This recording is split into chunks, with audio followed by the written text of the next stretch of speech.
Rambam, Perek, Hilchos Gezelah, V'Aveda. Halacha Aleph. Halacha says, Knas konsu chacham legazlanim. Chachamim penalized, made a knas legazlanim for robbers. Shi'anigzal nishba kol mashi'itin v'neitum menagazlan. That the person whose property was taken, it's called the nigzal. You have the ganav and you have the nigzal, the one who was stolen from. So the chacham said that he could make a swear, al kol mashi'itin v'ito. He can make a oath to support his claim regarding the value of the goods taken. Now, he can collect the money from the robber, provided there are two eidim who testify that this person robbed him. Kate said, what's the case? A person who came into his friend's home to collect the mashkin, to collect the collateral. And he did not have anything in his garments. So, two eidim saw that he entered, but he wasn't carrying anything under his cloak. When he left, he was carrying utensils under his cloak. Oh, the witnesses were not able. Now, the eidim were not able to know what the utensils were. Now, the owner, the balabas of the home says, he robbed me of this and this. Doesn't matter whether the robber says, I never came into your house. Or he says, I came into the house. Or he says, I came into the house, but I did not take anything. Or he says, yes, I went into the house, I took another utensil, and the owner says, no, you took this utensil. So the halacha is, the balabas can go ahead and make a shvur while holding a sefer or a sefer, or it's tefillin, as the Gemara says. Tanakh, some of us will learn. And the halacha is that when he can collect everything that he claims. When does it apply? When the owner claims that the robber took articles that one might assume that he owed. Now,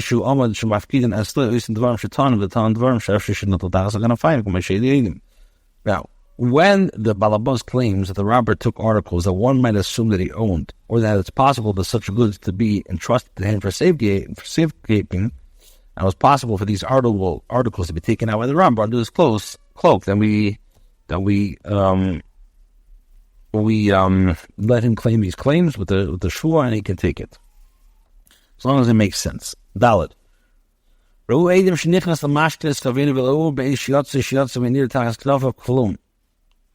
When witnesses observe a person goes into a friend's home to take collateral, but do not see him depart,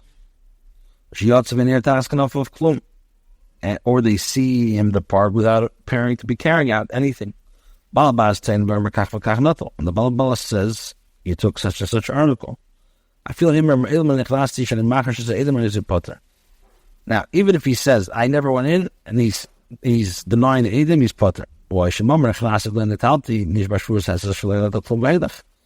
Why? Because if he claimed, I entered his home, but I did not take anything, he would be required to make a shvus esses. But he didn't take anything. Maybe he entered with the intent of committing robbery, but he didn't. Hey,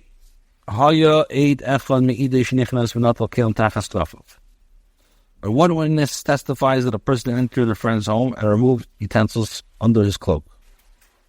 But the witness was unable to recognize which utensils were taken. Now he says, I didn't take anything, or he says, I took the goods because the guy owes me money. So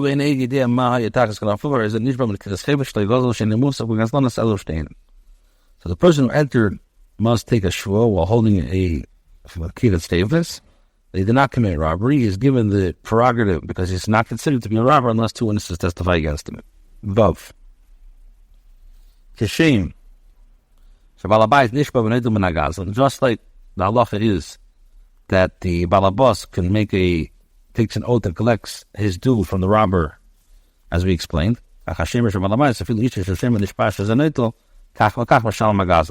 the shamer appointed by the homeowner or even the wife of a watchman may take such an oath, stating that the person took goods. This obligates the robber to pay.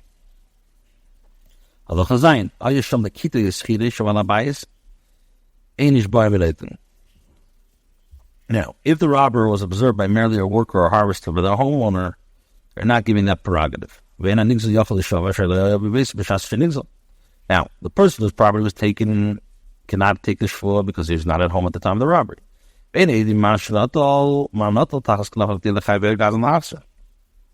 Witnesses are not able to identify the article that the robber took under his cloak, so the testimony is not obligated to pay. And the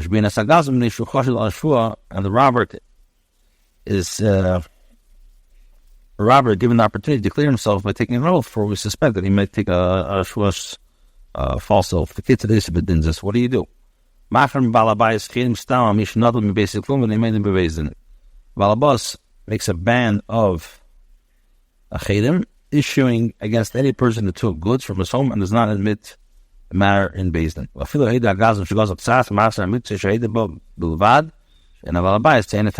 Even if the robber admits to have taken certain articles, he's required to return what he admits, for the balabas cannot make a definite claim against him.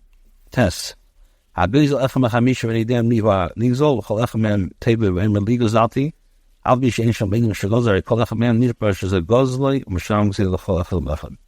When a person robs one of five people, but he doesn't know who we robbed, each of the five claims, you robbed me. Although there are no witnesses that this person robbed, each of the plaintiffs may take an oath, and then the robber is obligated to pay each the amount he admits. After this is a knas of the chachamim because he transgressed and he robbed. But when I say that a person is not obligated to pay because it's a suffix.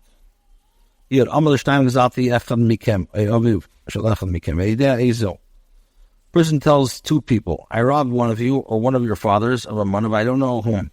So if he wants to fulfill the moral or spiritual obligation, he pays the full amount to each person. Allah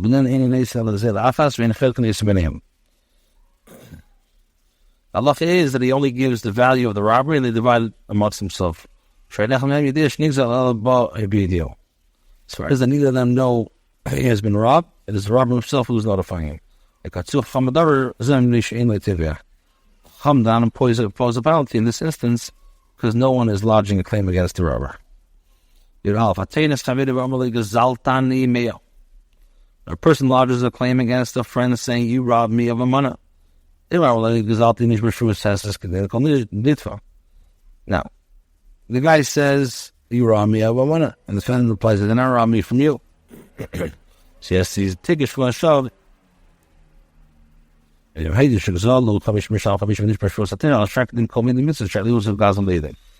he admits that some of it, that he robbed 50 zuz, he has to pay 50 admits only, and the rest is to make a shvuah, as in the case of anybody who's made of a mixus who admits a portion of the claim.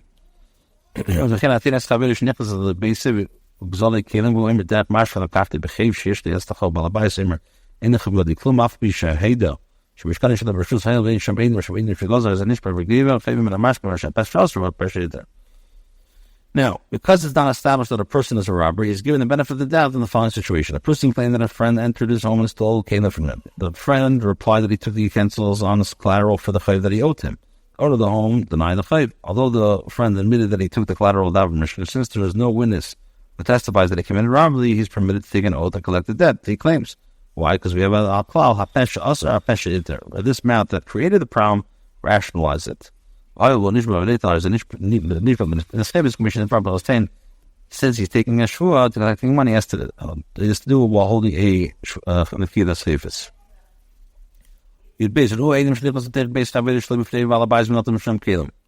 A witness is observe a person entering a friend's home when the owner is not home and taking utensils.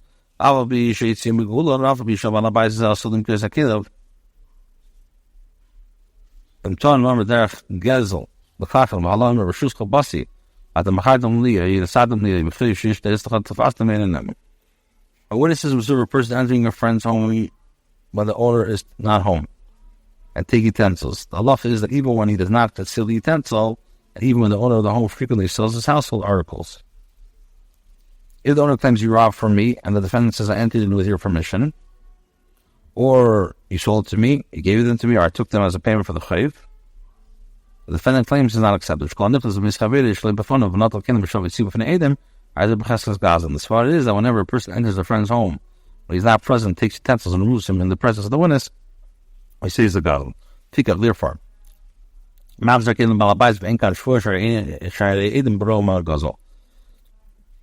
Therefore, he must return the utensils of the homeowner. The homeowner is not even required to take an oath for the witness to saw the intruder committed robbery. After the defendant returns to Kalim, he may lodge a suit against the homeowner according to this claim. Judgment will be rendered according to law. Who please that beyond the law, email a cool of the befitting the visa, which who as the fire is a high lazar, clear the mother, but shush, Ilu, or your shum, Edom, 5 the shum, after Shain Shum, Defad, High Shu, and Yahoo, the Shover, in Matrish as a aid, from Hu, Shur, and Yahoo, Shalom, Mashalom. Following this, observed the intruder taking article. The homeowner claims that the intruder robbed him of the article, while the defendant claims that he purchased it. He took it as a payment for the chayv, or it was his and he trusted the homeowner for safekeeping. The intruder is obligated to return the article for the homeowner, and the homeowner is not even required to take an oath. See, it's a little bit. Now, what's the svara? The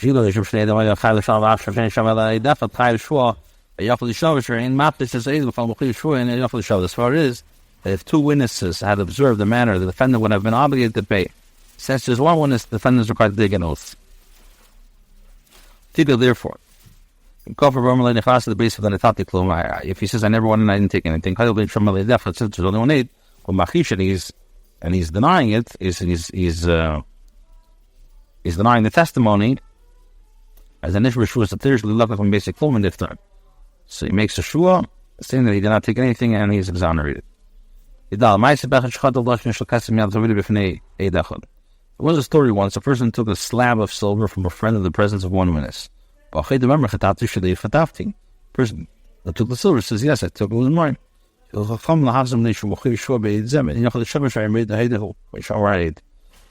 Chum obligated to return the silver because the testimony, the witness obligates him to take an oath. Cannot take an oath because he admits what the witness says. Now, had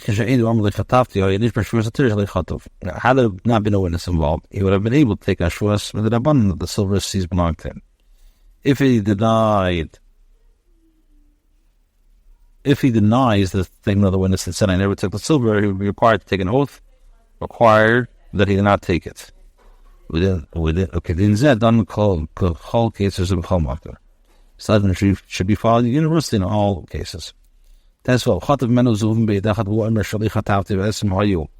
be saying in the day Kama Khadar as a Mashal Masim Sher Yield the Mavadish is Zoom Khatov.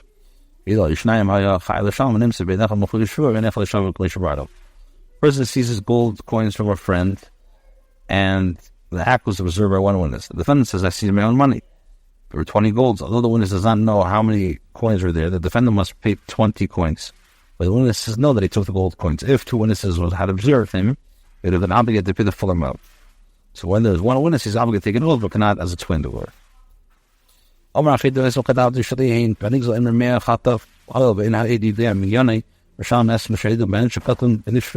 A Now, the person who took the coins says, I seized 20 gold coins. They remind, the person who robbed says he took 100.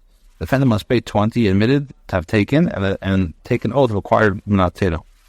Why? Because he's made the mitzvahs. That in 80% Shabbat says my opinion is that he's required to make a shul sesses, but he did not admit any liability. Instead, he took what belonged to him. Zayin. When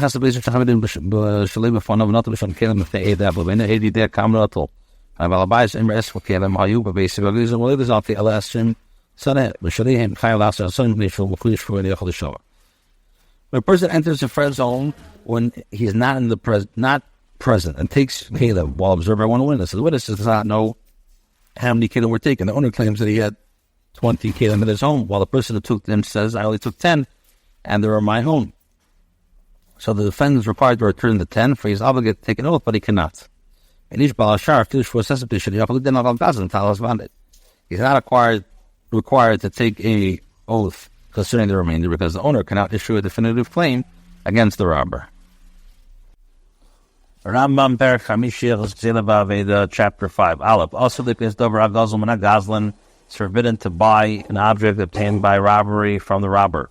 Also, the Sadeh al Shniyuv Kedei Shiknil. It's forbidden to assist him in changing his nature, so the robber will acquire it. Whoever acts in this way, or like assists the transgressor, and he violates a lav. As it says, do not put a stumbling block before the blind. Means also it's forbidden for anyone to benefit from an article obtained by robbery even after years.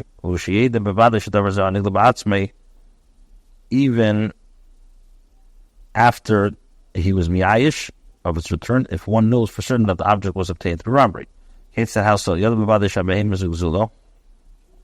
one knows that for certain that this animal was obtained by robbery, it's forbidden to ride on it or plow with it. When a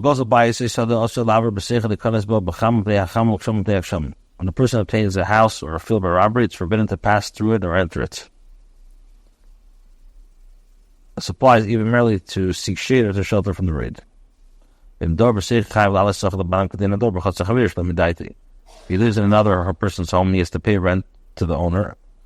With regard to the person who lives in a friend's courtyard without the owner's knowledge. Goes to call of us ben gesher also lav. If a person cuts down palm trees and constructs a bridge from them, it's forbidden for anyone to pass over it. A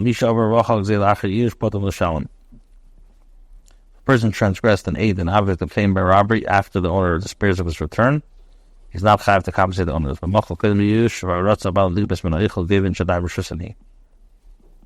If you ate the article before the owner despaired of its return, the owner must be compensated. They may collect from the person who ate the article if it's still in their possession. If they want, they can collect from the robber. Hey, that a person commits robbery and dies. There's no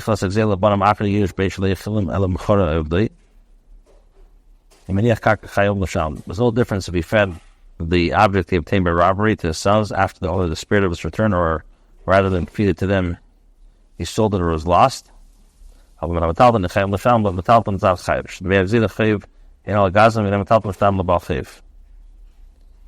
of the object obtained by robbery is considered to be a chayv owned by a robber, and movable property is not placed in the lien of the creditor. The item already made a takana that a chayv owed a creditor can be taken from movable property in the state, even a verbal commitment. Therefore, in the above instance, the Yerush are chayav to reimburse the owners from either landed property or movable property. In the Sasha, whether or not they were miyayish or not.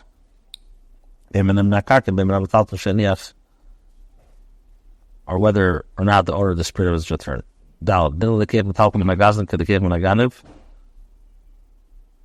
A person who purchases metalpon from a robber are the same as those applied to those who purchase, to one who purchases from a thief. The reputation of the robber was public knowledge. The Chacham did not grant leniency. Many before some also when they said if the robber's reputation was not public knowledge, the Chacham ordained leniency to enable uninhibited trade in the marketplace and require the original owner to pay a purchaser the price he paid for the article taken by robbery. If the owner already despaired of the return, the purchaser is considered to have acquired the article itself and is not required to return it.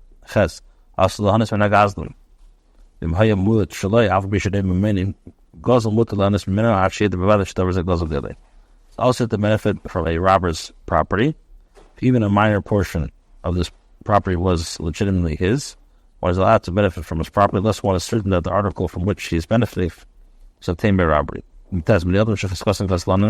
The Cheskes called minimum in a gezel, the Nisham Latin Melachas, Gazlanim Kigin Hamichs and Valistim. Aslanis Ben Shecheskes Melachas, who shall Gazel in the Starfin. The Leonim in Ataver Shalam Shakova Cheskes Gezelah.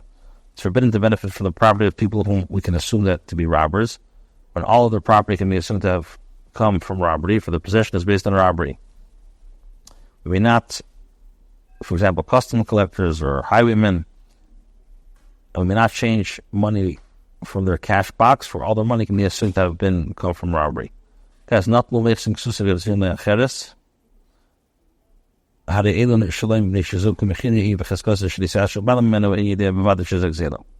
If custom collectors take a person's garment and then returns another one to him, he takes a person's donkey and returns another one to him, the person may keep the one to return. And this is considered to be a transaction. We can assume that the original owner was miyayish.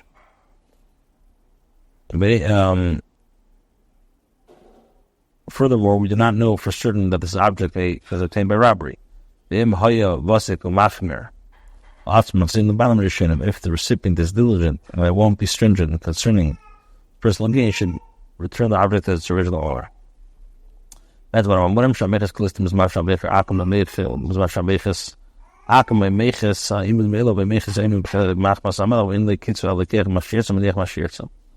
When does this apply? When does the statement that if the custom collector is considered to be a highway apply? The custom collector is a guy, self-appointed or was appointed by a king, but is given unlimited jurisdiction, takes whatever he wants, and leaves whatever he wants.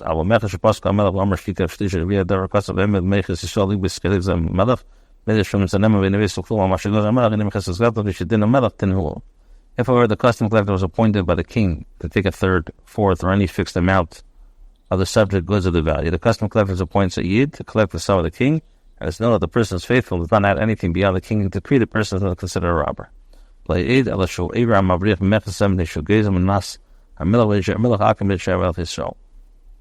Now,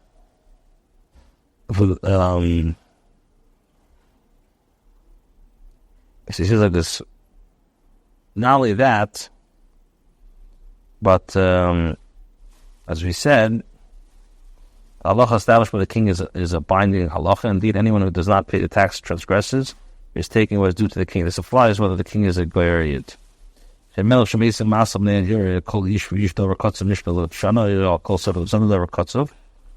a king imposes a tax on all the inhabitants of the city, a fixed annual head tax or a fixed annual property tax, or he makes a gzeira, anyone who violates a particular law will have all of his property confiscated by the king. So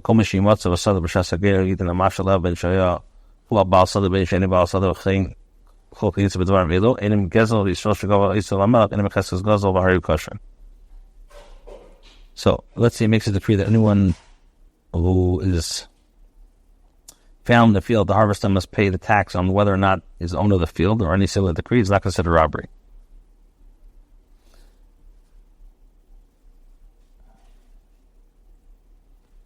Now, a yid who collects, a yid who collects dues on behalf of the king is not considered to be a robber. First of all, he's considered a kosher, provided he does not add or change the king's tax in any way, nor take anything for himself. Any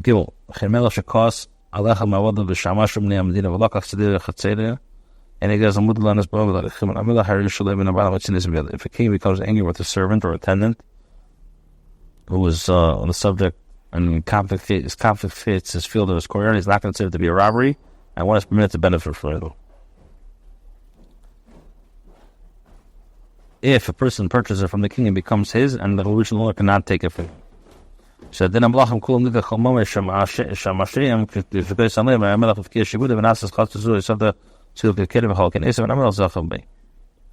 person purchases it from the king, becomes his, or original owner cannot take from him. This is the halacha exercised by all kings to confiscate all the property, the tenants that become angered by them.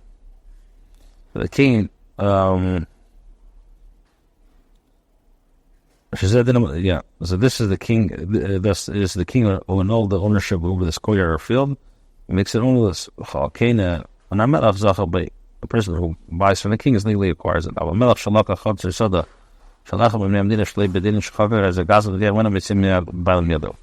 a king confiscates a courtyard or a field from one of the subjects of his country in a manner that is not according to the halachas, the laws that he enacted, he is considered to be a robber, and the owners to take the property from the person who purchases from the king. The general principle is any law that a king decrees to be universally applicable and not merely applied to one person is not considered robbery. Whatever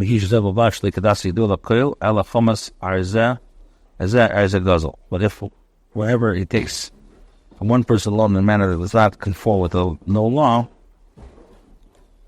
but he just seizes the property for the person, it's considered to be robbery. When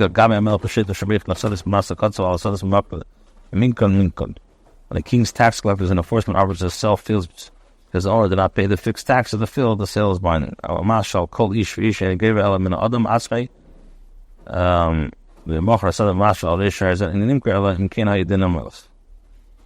A head tax, however, is the personal responsibility of each person and may not be collected from his property. So if a field was sold because an individual is delinquent in paying the head tax, the sale is not binding unless the list of the law enacted by his particular king. That's what Melchor Dinin should call Shalayitan Amasha al Asad Tiasal Laisan Hamas Barba Asad de Hamas Ba Zevan Asad Amasha al Mela Wafa Perze Inzigaz al Echel Peris and Samasa Shasar Malak Din Mela Din Mishamaro. What a law of a king is that whoever pays the tax over a particular field acquires ownership of the field. If the owner of the field flees to avoid paying the property tax, another person pays this tax, so the king derives benefit from that field. It's not considered to be robbery. The one who pays taxes may reap the benefits of the field provided continues to pay the taxes until the owner returns and pays the duty. For the law of the king is as binding. The melech should go to Mishit and Masa Katzal Ish Shtab possession the Nasan Lisov Nasan Mashal Lisov Zani as a Evid. But yes, Midash the Melchu Aval any Evid Bully Kevin. He decrees that whoever pays a head tax for a person was not paid acquires the delinquent person as a servant. The decree is binding. If a yid comes and pays the head tax for another, he may compel him to work beyond ordinary limits, for the law of the kings are binding. He may not, however, have him toil as a slave. When a king cuts down trees belonging to private people and uses them for a bridge, one is permitted to cross over. It destroys homes in order to construct a wall or a road, you could benefit. The laws of the king are binding. When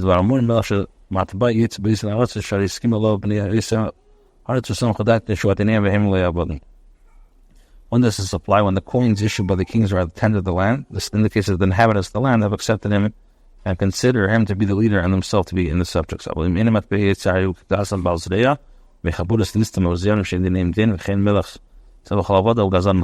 however, the coins he issues are not the tender of the land, he is considered to be a robber who takes the force by arms. He has servants like a band armed thieves whose laws are not binding. Such a king and a servant are considered to be robbers in all respects.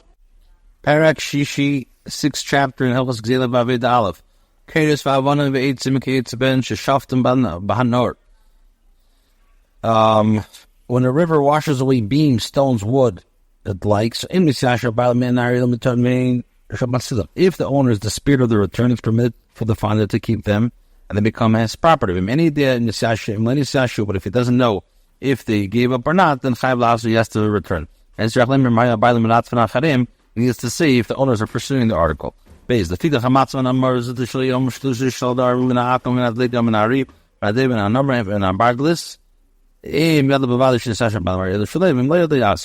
now, when a person saves an article from a bed of the sea, from a flooding river, from goyim, from a fire, from a lion, from bear, from tigers, or from a leopard, if one knows that the owner has disputed the article, it may be kept to the fine. If it does not, then he has to return. When a person saves an article from a Yiddish robbery, he may keep it, for we assume that the owner of the spirit of its return. If, however, he knows that they did not despair, then he is obligated to return it. And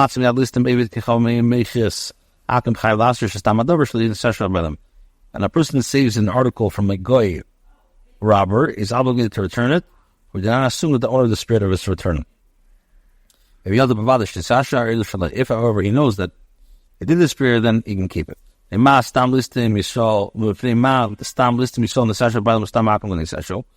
Why do we say that with regard to the Jewish robber that we can assume that the owner of the spear is, while with regard to the Gentile robbers we do not assume that they did a spear? Because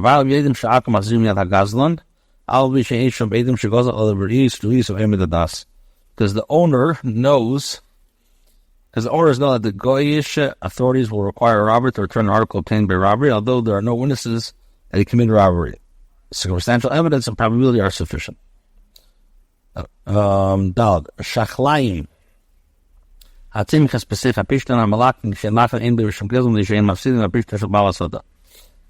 it's not customary, it's not considered robbery to take a fresh cress that grows amongst flax because it harms the flax belonging to the owner of the field. The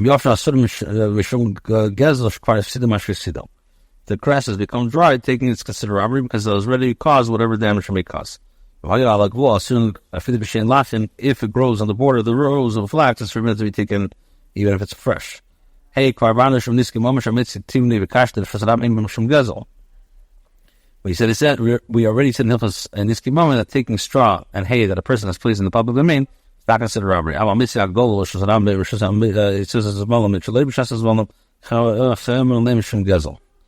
a piece of feces is placed in the Rosh Hashanah, whether during the time when taking out waste is permitted or at other times, it's considered robbery.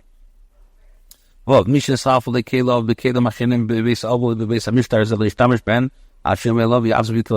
person's clothes were exchanged for those belonging to another person at a house or morning of place of celebration, you should not use the article in his possession unless the owner comes and returns the original owner. Article and takes his own.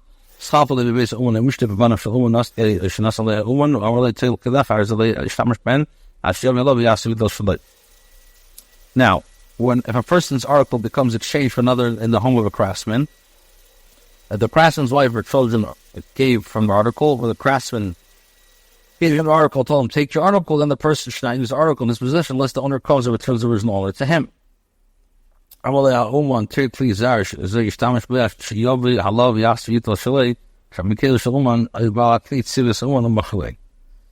however, the craftsman tells him to take this article, he may use it until the owner comes and returns the original article and takes his own.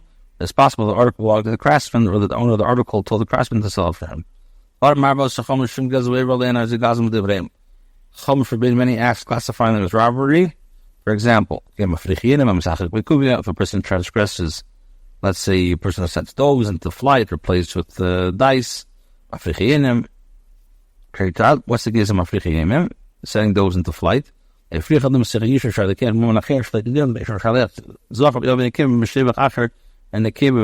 a person should not set doves into flight in a settled area because he will take property belonging to others unjustly, for he will send out a male and it will bring a female from another dovecote. He will send out a female and bring in another male. Not only the doves, but anybody that does this with foul beasts or domestic animals. Chum forbids snaring doves within a settled area for the that those belong to others. One may not set a snare of doves unless one places a distance of 4 mil between the stand and the settled area. If the settled area is composed of vineyards, one should not set a snare even for 100 mil, for the doves belong to the owners of the vineyard.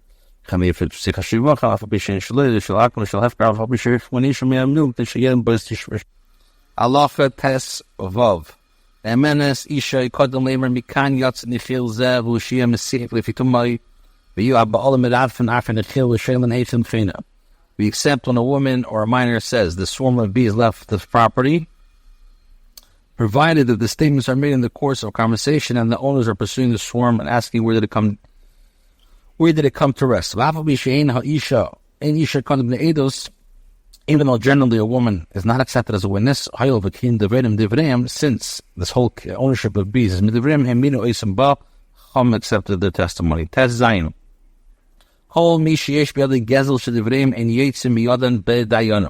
Whenever a person has possession of property that's considered robbed according to Midrabanan, then we cannot take it away by Dayanim. A person denied possessions of it and took a false oath to that effect. He's not required to add a fifth as with regard to property acquired by full-fledged robbery.